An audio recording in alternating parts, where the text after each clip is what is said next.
New at 5, amid hiring rushes in law enforcement agencies all over the country, some departments in Kentucky are having trouble getting their new recruits their badges. 44 News reporter Josh Myers is live in Madisonville with the proposal police have for building a new training academy. Josh?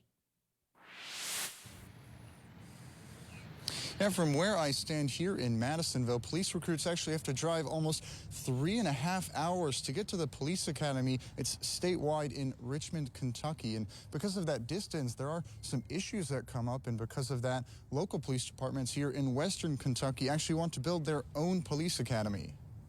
This has been going on for several years. Plan talked about.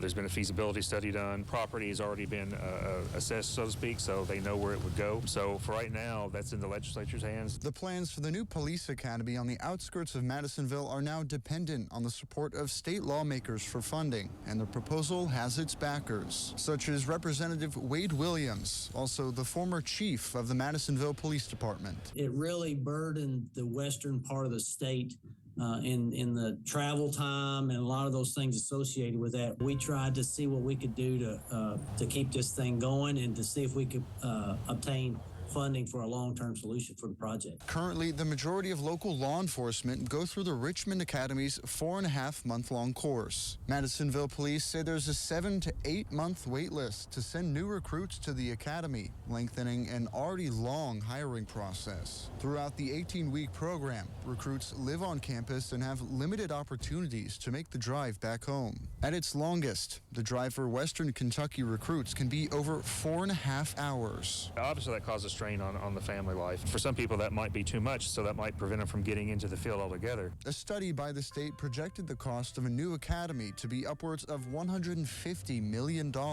and the funding didn't make it into this year's budget. For the Madisonville Police Department, the burden is also financial as they provide their recruits with city cars to go to and from the academy. Not to mention just the time and expense for agencies. I mean, when you're talking about 3.5 hour drives, that's all the fuel, the wear and tear on the vehicle, all these things come into play, especially over an 18-week period.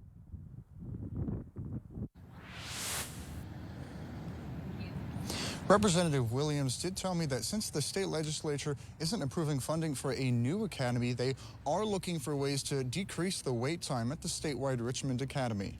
Reporting live in Madisonville, Josh Myers, 44 News.